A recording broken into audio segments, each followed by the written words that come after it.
go. We are on a yacht, and we're podcasting. This is a yacht cast.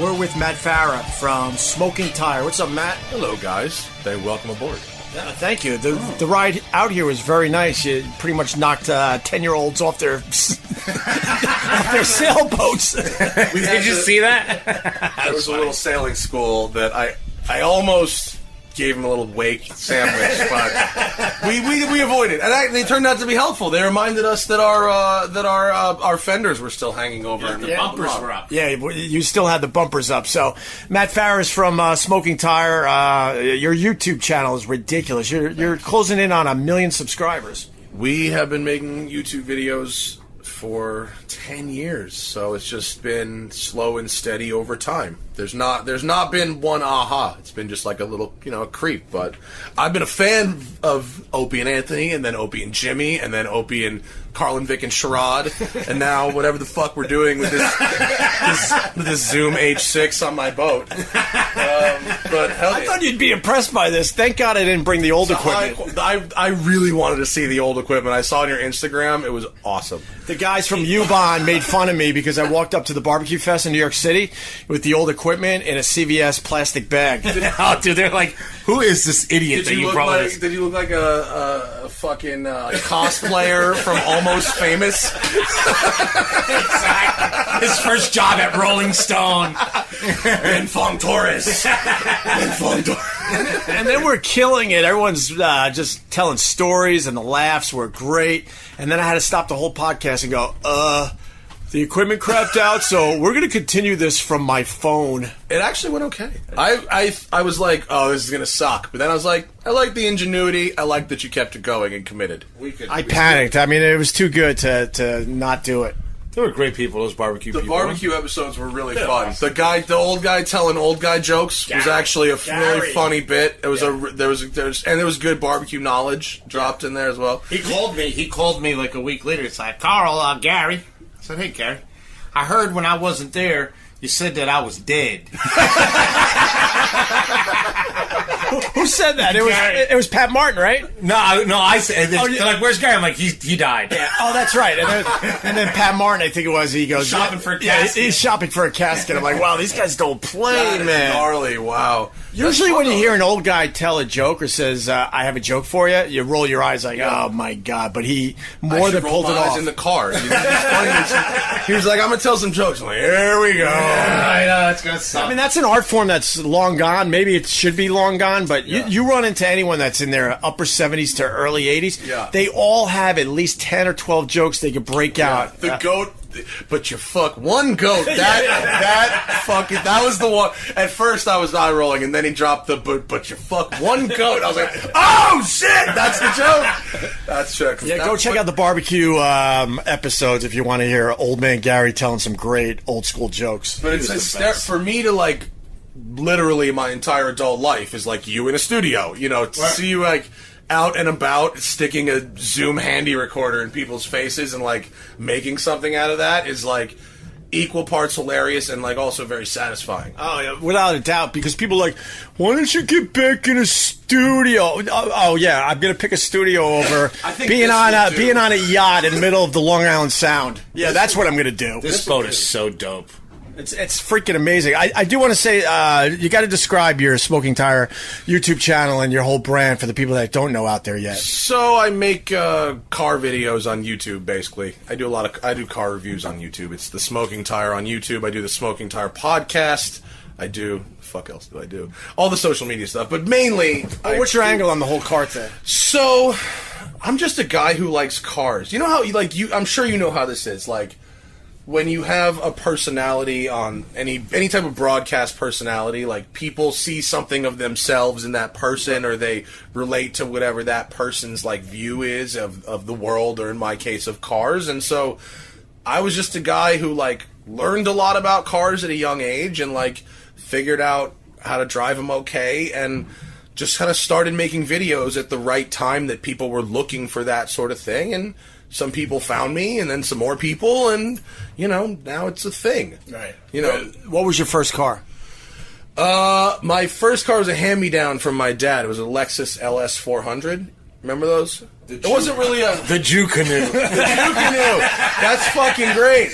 That's really funny. My dad sold it to me for like, a quarter of what it was probably worth. But, I was a kid. I sold shoes. Like, I sold shoes. Can I stop you? That's how rich he is. You come from a rich family, right, Matt? They're rich now. They weren't when I was younger. My dad is incredibly successful, but like most of his success came after I was like 15 or 16. So I'm all right. Don't get me wrong. Like I'm all right. We're good. We're on a yacht. I think you're doing just fine. We're on nachos and lemon heads on my dad's boat right now. Right. But for sure. But like, I stopped you because your first car was a Lexus that your dad gave you. It was like 5 years old and had 60,000 miles on it. It wasn't like a brand new Lexus like in fucking Blue Chips, Nick Nolte. But like, but my first car was a Dodge Aspen wagon. That's a piece of shit. It's terrible. It's fucking terrible. And the back doors didn't work, right? So my dad decided. I mean, this was back when we didn't worry about all that car safety crap. Who needs that? So he got a metal wire. And he put the metal wire. Where did the metal wire go? I can't wait to hear where the metal wire fucking from door to door in the back seat. I'm sorry? From door to door because the doors didn't open. Hold the doors together? A metal wire. Yeah, because so if the you doors got rear-ended, the wire would literally just cut you in half. A guillotine. That made a torture tool. What the hell? No, it was either that or I can't drive. Did you have any friends that said, "Hey, Dad, maybe you're hurting the kids"? You know the little Sharper Image egg slicer? You were driving one of those. You were driving an egg slicer. My dad liked to take shortcuts, and and I'm sure if he went to the service guy in Centerport, Long Island, he would have cut my dad a break and probably fixed it for maybe less than $100. But my dad said metal wire, door to door. So he fixed it. He definitely fixed it. So when I would pick up my friends in high school, they would have to jump in the back window and then tuck. You put people in the seat with the fucking wire? Yeah, dude. That you can go. You could have killed everybody. Not somebody. Everybody. Bro, it was the '80s. You got away with murder back in the '80s. You know that. So imagine this: Opie crashes a Dodge fucking Aspen at 60 miles an hour. Give me a color, please. The passengers horrible green are sitting 8 inches from a wire, and it's tension, right? No, it was also the seatbelt for real. They were tight. They were tight, bro. Don't ever tell that story. Look, I may have been spoiled with a 5-year-old Lexus, but you almost were put into a torture device that had the potential for maiming. Your bar is fucked. My friends love jumping in that damn thing for whatever reason, though. I bet it made everybody laugh. Without a doubt. Because I grew up in Huntington, which is right across the water from here. And my curse was that we were in a pretty decent upper middle class neighborhood, but we had no money. Oh, yeah. So all the kids I went to high school with were coming to school, nice Beamers and all that, like brand new for their 16th birthday. And I would pull up to the student parking lot in my Dodge Aspen wagon. Yeah. There was obviously a lot of those at the school I went to as well, which was super snooty. I went to Rye Country Day School, which is as snooty as it sounds. I was trying to do the opposite of bragging there, and your reaction was a brag reaction. Anything that doesn't have a number on it, we go, ugh. So if it doesn't say PS whatever, we're like, oh, fancy. A school with a name. But we definitely had fun in people's shitboxes. Yeah. I was always into cars. It was really important to me. It wasn't like about flashing money. I got car magazines from when I was 5. Like being 16 and having a driver's license and a car, like on top of the obvious like freedom connotations, the car itself and the driving of the car. Like, I was basically sober in all of high school because I really enjoyed driving my friends around. Like, I'd go buy them beer, they'd get all fucking wasted, I'd take them from party to party. Like, I wanted to be driving. So you were the designated driver? I was, actually, yeah, I was. I didn't start doing the things I do now until college. I'm a little older than you, and we had the designated driver program. That just meant you didn't do shots at the bar. For real. Yeah. For real. If you were the designated driver, that meant you made a pact with the rest of the guys. You wouldn't do shots. But you would drink 12 to 16 beers, no problem. What was your first car? My first car was a 1987 Audi 4000 Quattro CS. Bro, if you had one of those right now and it was in decent condition, it'd be in really good. It'd be worth 24,000 miles. I was making good money back then. You had that new? You bought that car new? I bought it a year old from Jack Daniels, this old Porsche. Dude, if he had an Audi in period, he was doing well. Yeah. Yeah. I had an Audi in high school, and it was gray with red leather. And I had the Alpine Benzie box. It was beautiful. I had I had black BBS wheels on it. Oh, man, he knew. He knew back in the day he had taste. Yeah, auto sport suspension, coilovers. It was everything. And I literally... I ran out of girls in school to crush in that car. I crushed every girl because everyone else was just substandard, and I was the only one with money, and it was fucking Ruiz finger fest. Wait, where did your Audi money come from in high school? Were you working at something? Let's see how I can frame this here. So I was already cooking. Let's just say I had access to everything. Because, while everyone else had like a shitty summer job, I was already like a sous chef. You know what I mean? So by the time, high school, was wrapping up, I was making maybe $50,000 a year. Oh, wow. Okay, yeah. No, so you had a real job. I had a real job. You weren't a criminal. I remember my guidance counselor one time, he says, Carl, you're in danger of not graduating. His name was John or David or some shit. I said, hey, John. How much money do you make? The guidance counselor. He's like, why is that relevant? I said, and I figured, let me get around this dumb. Eventually. So I said, no, I'm just curious because maybe I want to be a teacher, guidance counselor. He's like, oh, well, with benefits and everything, I make $34,000. I said, hey, that job, I make $50,000. I have a brand new Audi outside. What are you telling me about school? He goes, get out. Actually, that's good advice. The last two words were really practical, good advice. And I would see him, I would leave, and he, back then the school windows, they would fold down. Yeah. And he would be standing there looking out the window, and I'm parked, I'm parked with the sunroof, and I look at him like, Giotto! And I had the Euro hella horns. Wah, wah, wah. He had all the 80s fucking Euro mods. You definitely read European Car Magazine in the 80s. I read it all day long. Yeah. See, I wasn't getting girls in my Dodge Aspen wagon, I'll tell you that much. Although my prom date, we used the Dodge Aspen wagon. Well, I saw her in half with that cheese grater you had in the back. She was in the front seat, you weirdo. Was it a bench seat? Oh, yeah. It was, right? Bench in the front, right? Bench in the front. And it was green on green on green, right? Triple green? It was that terrible green color, yeah. Not that forest green. Huh? This boat is either someone fishing or the cops. Hopefully it's not the cops. Why? They're not going to say anything. No, they're not going to say anything, but it occurred to me when Opie asked me for sunscreen earlier, where do I keep the sunscreen in the same bag as the boat registration, which I left at the house this morning. So we're going, he's got a big net. I'm going to go with fishing instead of cops. But it looks like a police boat. Nah. But right now we're technically riding dirty. God, I wish it was a police boat. I got pulled over yesterday. 2 days ago, 4th of July weekend, safety check. They roll up hard with the lights on and the inflatables and the guys with the vests, and then they make you show your life jackets and flares and stuff like that. Now, I wasn't a car guy growing up. I'm sorry. I just didn't have that gene, man. That's okay. It's not. Were you an athlete? Yeah. Athlete. It doesn't happen to athletes. No, I was a big time athlete. What do you mean athlete? I played. I was convinced I was going to be in the NBA, but I never got the hype. Convinced of what you were doing. I played basketball. I was a runner. I played baseball, but I was too much of a pussy to stay in the batter's box, so I had to give up on baseball. But I continued all the way through college playing basketball. A lot of being a car guy has to do with not being good at traditional sports. See, I thought if you were a jock, I remember some of the jocks in my high school, they were car guys as well. It's not a one-to-one correlation, but a lot of my personal car shit comes from me not being a particularly fast runner, and here's as a little kid I was very fast in a go-kart. I could beat anybody at the go-kart track, but I couldn't beat anyone in the 100-yard dash at school, and I didn't understand how the football plays worked. You know what I mean?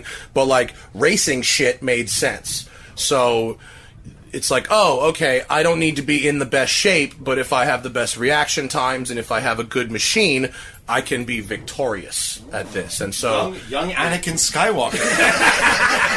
So that was part of it. And also cars are cars are, of all machinery that exists, except maybe, planes, helicopters, whatever, cars give the average person a level of sensory feedback that exceeds pretty much what is available from all other machines. You go out in a fucking McLaren or something, and I will melt your eyeballs. And I'm not, Michael Schumacher, me...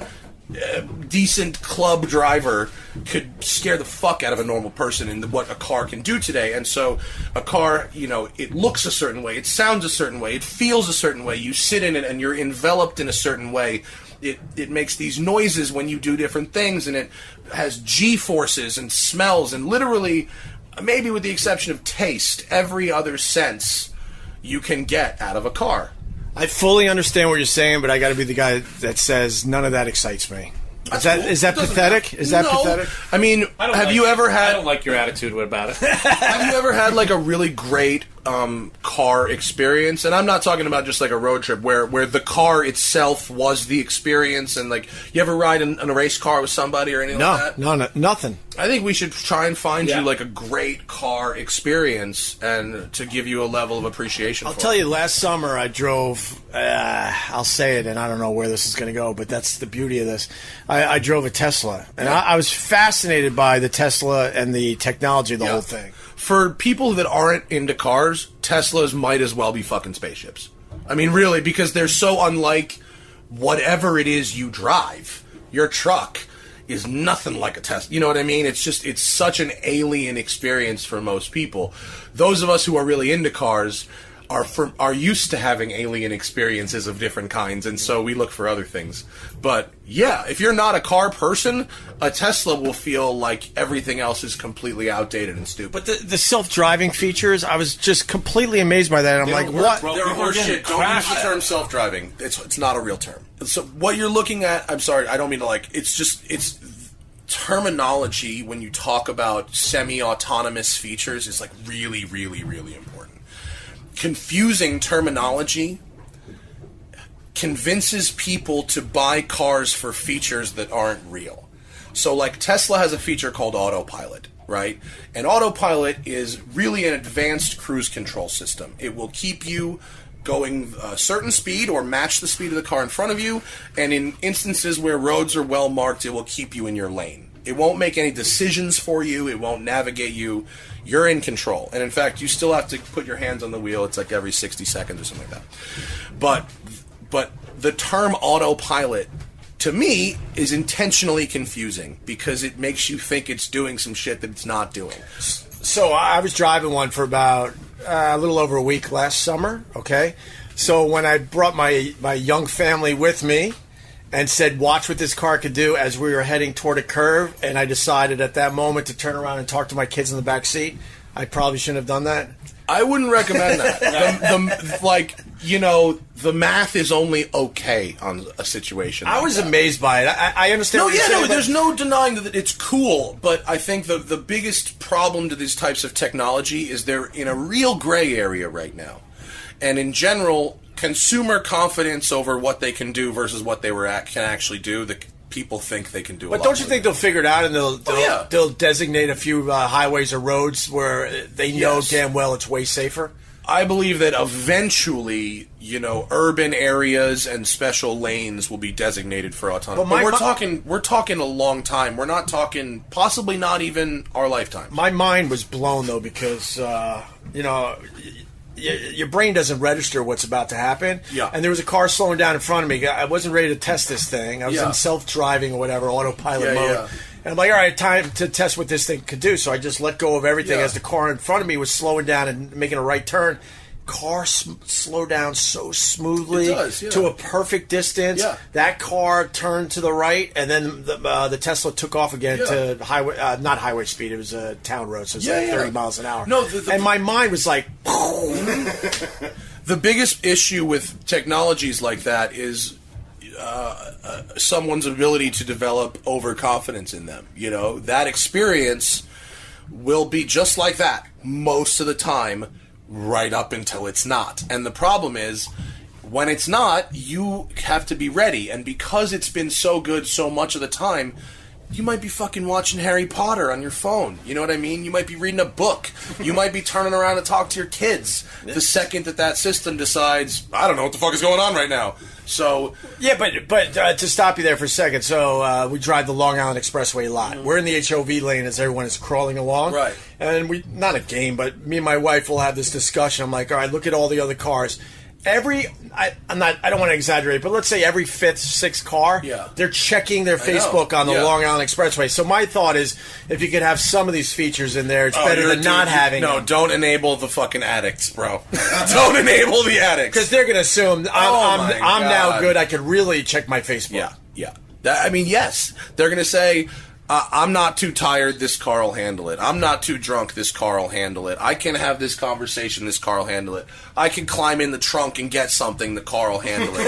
I could get a fucking blowjob, this car. Whatever it is. Car should handle you know, whatever. It's bullshit that it does. For the record. You know, Carl checking in.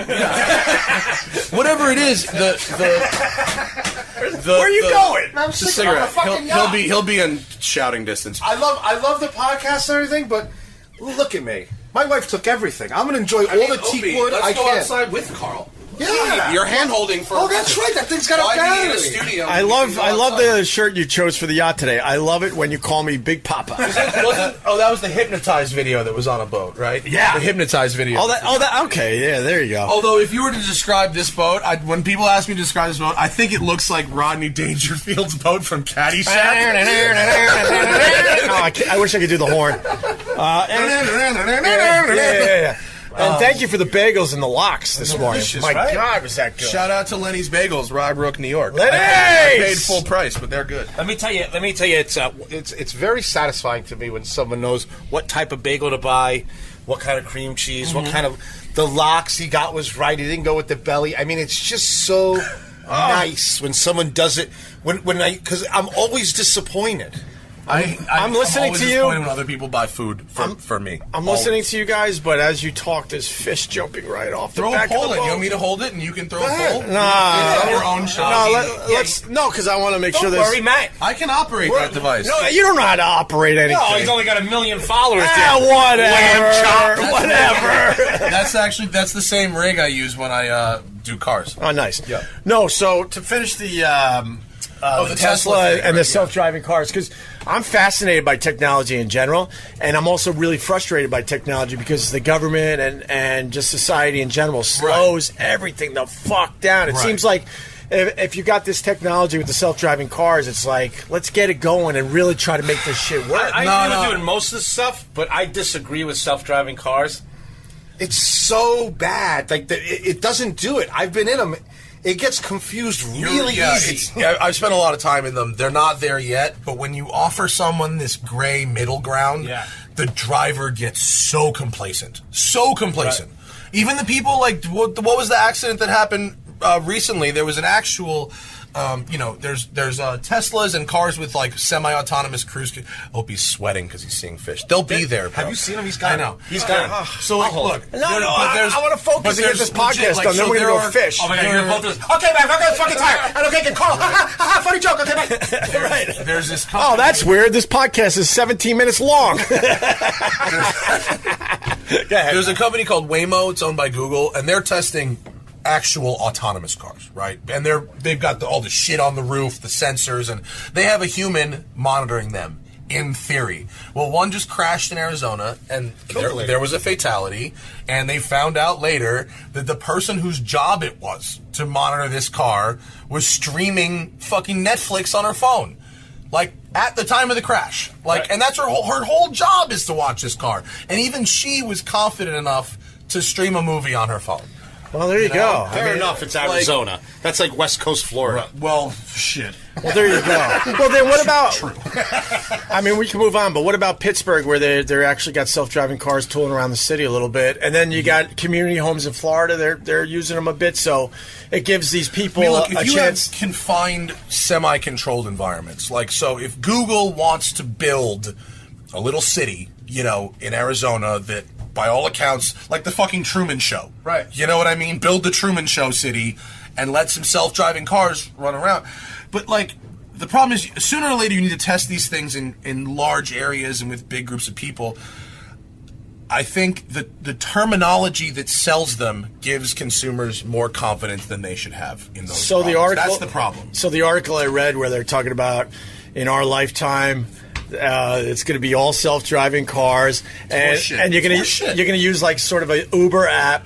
Even if you bail, let's just forget self-driving. Even if you banned gasoline new car sales today, ban it today, it would take fucking 50 years to replace all the cars with electric cars. You know what I mean? Yeah, the fish are really Look, close his now. eyes are just looking at the water. Should we go inside? I'll pull the shades closed so you can't see the Come on, Opie, come on. Oh my God, I'm getting weak in the knees. I'm getting weak in the knees. Down and put your paw Oh my God. No, but Go put your the beekeeper shirt back on. the article I read was you got an Uber app. You call a car. It shows up. Yeah. No driver. Yeah. You jump in. You do your Google Maps or your Waze or whatever. Get to your location and just get out of the car, and the damn thing just takes off. That they have that now. It's called a fucking Uber. It just has a guy in it. What's the difference? Just tell the guy not to talk to you. All you need for there is a box in your Uber profile that says "Shut up and don't talk to me," and there you have that. What a great idea! Yeah, Because a lot of these guys get a little chatty. you need a "Don't speak to me" button, Right. For sure. But sorry, we have some waves here. Wow. No, Yeah. those are probably 50-pound striped bass that are just saying hi. Rocking the boat. I'm just saying hi. You are so No, but weird. look, here's the problem. If the goal, It was my home. Dude, you're full spectrum right now. Yes. let me just finish out this right, got one it. thought, and then we can talk about anything else you want. So, Girls. if the goal was really to improve safety, which everyone says it is, there are way, way, way more cheap, can-do right now proven ways to improve safety. There's a million of them, and they're being done in other countries. You can pick not all of them in other countries, but you can go to other countries and Well, find name one. This is fascinating. variable speed limits, like in Switzerland, based on road conditions, weather, things like that. So, like in Germany, like all new cars sold in Germany, like they have better headlights than we have. Like they have better driver training is the biggest one. Make it harder to get a license, that kind of thing. Make it harder. Like America's driving test is obscenely easy compared to other countries. We do not take driving seriously as a country. So I would start there, and then have things like variable speed limits based on conditions, etc. That's way easier and could be implemented right this second, but it's not about safety, it's about money. What can we sell you? What can we convince you need? But it's all fucking bullshit money. It's money. I mean, technology's great, but like, the goal isn't safety. If the goal is safety, why is Elon Musk selling flamethrowers in California? Right. What's with the Our fucking flamethrower? state catches on fire every year. Elon Musk is selling them, going, "Hey, buy my electric car. We're going to save the planet." You want a flamethrower? Why does he sell flamethrowers? It's a goof. It's a Spaceballs goof. He's obsessed with Spaceballs. Teslas have ludicrous mode. It's a Spaceballs goof. Which, on the one hand, do you ever think Spaceballs goofs were going to make it into real cars, to real life? But that car going into space, that was kind of awesome. Throwing his car into space? That was awesome. Yeah, I mean, it's a goof. But the whole... Supposedly that has already crashed Earth. Is that true? I have no idea. I thought I read that stopped somewhere. following his Tesla Roadster after dead. And what about the rockets coming back down in the That's launch fucking pads? cool. That was Guys landing- amazing. I'll give those guys credits. I watched them land rockets, and that's awesome. And you're based out of L.A. They're digging. So I saw the takeoff that looked like a giant sperm in Yeah. the sky. Did you see that? It was nuts. Where the stages separate and they return. Like, SpaceX is crazy. I know people who work at SpaceX. It's very legit. SpaceX is 100% legit. And what about the tunnels they're working on? That's the Boring Company, it's called. That's another one of his companies. He's trying to dig tunnels under LA to alleviate traffic. It's dumb, but the flamethrowers were supposed to promote that. Seriously, I swear to God. Sometimes I think he's so smart he's dumb, right? I don't want to say what I really think on the record because I don't want to get sued.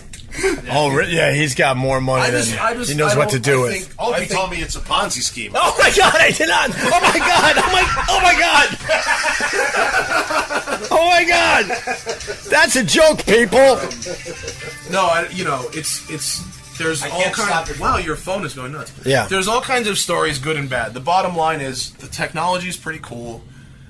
The way it's implemented, in my opinion, is slightly deceptive. All right, I'm impressed. I'll tell you something about Elon Musk. You want to hear something about Elon Musk? Yeah, please. You know about his mom? You banged her? No, tell me. She's one of those. She's one of those models, but she's a very old model. with gray hair, and look her up on the phone now. She's still modeling.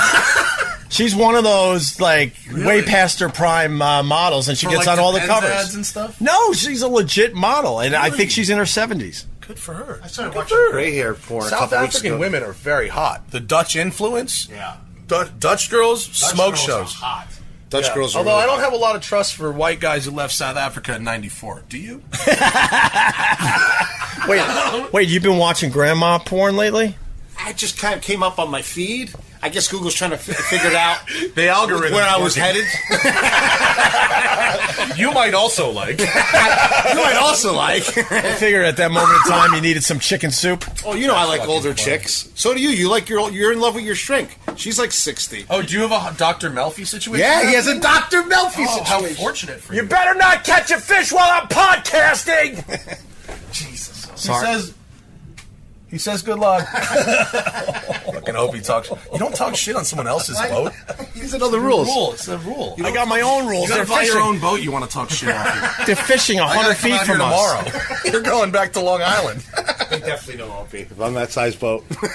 This boat's the only one of these in fucking East Coast too, so there's no hiding. Yeah.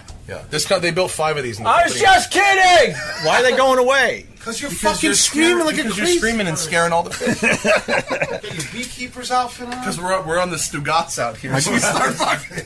I just watched that Sopranos where he parks it off the fucking house. Isn't that the best? That was the best television. That show really started the whole thing, didn't it? I met that guy 3 times, David Chase. David Chase? Was he cool? In Jersey while they were filming. Yeah, because some of my friends were advisors on the show. Really? Yeah, like the real guys. Like authenticity advisors? Yeah, I was on set a couple times. It was pretty cool. Dude, I tell you what. This is a big dude. He's like your size, a little bit taller than you. Yeah. I just pulled up Hold this for a second. I haven't watched Sopranos in a while, so you talk Sopranos. I'm going to throw a lure in. All right. Keep it like that. All right, we got it. Opie's gonna drop. What kind of lure are you rocking for this? I don't know. You want the clams? He brought live bait actually. You want to bring the bait? No. Gotta go. Wait. Put a bagel on it. You know what'll really ruin you if you watch I was a fan of Sopranos more than I was a fan of Bruce Springsteen. Right. And so now occasionally I'll see. Wait, this way, sideways. Not too close. Okay.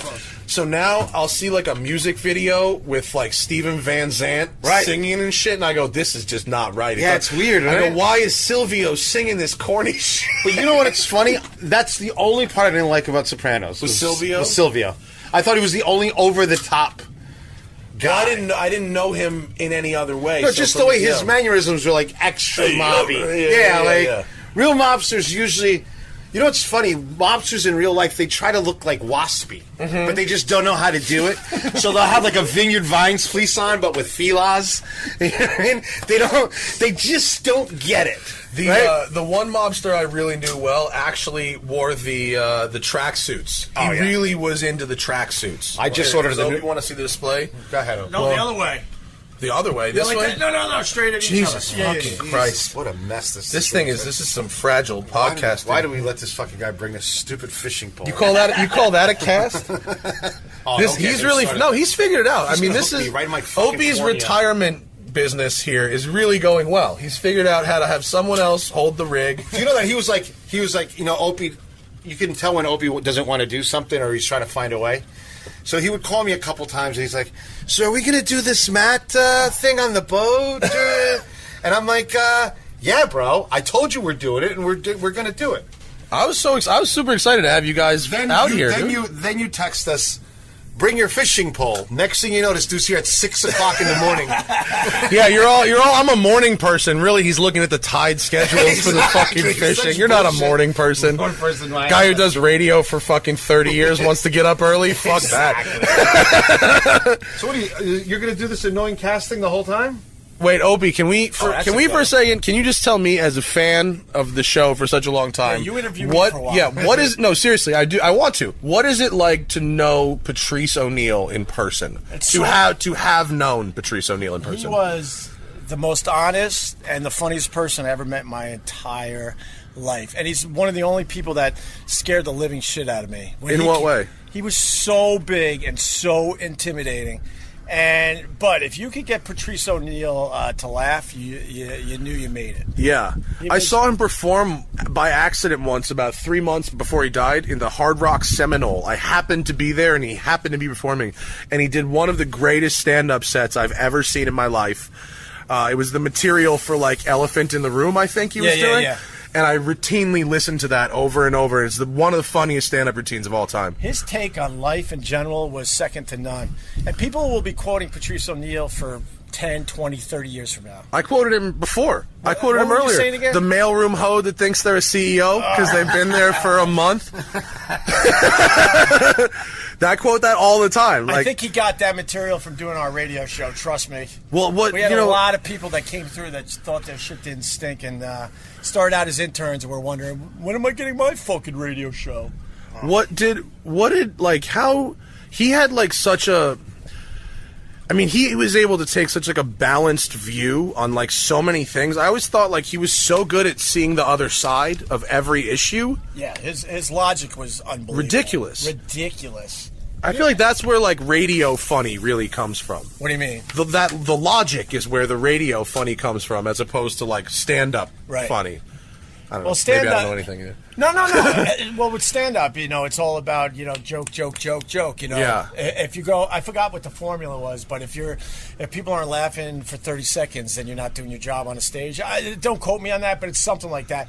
But in radio, you could kind of settle in and get a longer conversation going. Carl found a pet. Carl found a duck. Carl found. Are you just luring that so you can cook it later? That's a beautiful duck. That's a really nice looking duck. That's gorgeous. It's got like long tail. What do you look for in a duck? You want me to snag it? But then I gotta kill don't it. Get blood all over my boat. This ain't a fucking fishing. I got teak decks and shit. You can't just like slaughter shit on this thing. Although he knows what's happening, though. He's running away. He heard me talk about. Yeah, look at that. He was going to go. No. He smells chef. That's a beautiful. I might have to try the clams. Purple-tailed. Okay. The lure's not working today. I'll go get the clams. Go get the clams. No, we got a podcast. No. Podcast away, bro. We got a podcast a little bit. But back to like Patrice real quick, because I thought, especially given who, Anthony was at the time, to have the two of them being able to have like a fairly civil discussion, or at least it sounded that way on the radio, was a unique situation. Absolutely. I mean, my whole thing with politics on the radio, I just it's most people don't do it this way. It's always just one-sided. It used to drive me nuts. I'm like, let's talk about politics, but let's try to get both sides represented. But most of the talk show hosts, they don't want that. They just want their side, and they just want to just like. Well, because you have to build an audience that like kind of self-perpetuates, right? So you have to build that echo chamber or whatever. I guess, but it would drive me nuts. Like, I mean, like that's what drives me nuts about these are clam bellies. Clam bellies going on the rise. That's delicious. They catch bluefish out here, and they catch stripers. Yeah. No, I'm looking for a striper. He totally researched everything. The joke is on us. This has nothing to do with the podcast. He ate all the fucking bagels, and now he's fishing. No, yeah, I know. Podcast over. That's what drives me nuts about watching MSNBC or Fox. It's like they're just spewing to the converted, man. Yeah. I would rather them get like a hardcore opposition on and really battle it out. That would make for some great TV, but no one has the desire to do that, because whenever either channel has the other side on, they know there what goes that towel. Did you watch that, man? The motherfucker just dunked his clam on my beach towel. It looks like a pulled out uterus. Don't fucking What do you need? A paper towel? Yeah, Give his own shirt. I got nothing. You got to go grab a paper towel from downstairs, Carl. I'm sorry, I got nothing. This podcast is turned to fucking shit. I'm glad I could be here for this one. This is what happens when you take it out of the studio, right, Ope? Yes. You don't know what's going to happen. Yeah, listen, I've heard fucking fire trucks. You guys keep it raw. Hopefully we'll hear Carl drowning. I hear you. Oh, you're there. I got the buckets of concrete. All right, we ready? All right. Let's try this. Let's get big cast. Good distance. A little bit. Looks like about 60 feet. Is this the first time you've ever broadcasted while fishing? Yeah. Something like that. Anyway, he used to write shit on the sand, remember? Oh, yeah, with your toes. Keep your head on a swivel. That was my favorite one at the aquarium. It got nice out here today. Shit, This is you good. remember Yeah. that? Of course I remember. When everyone was backstabbing me, and I just keep your head on a swivel, boys. I just happened to go to an aquarium that day and said I could make some videos today. Nice.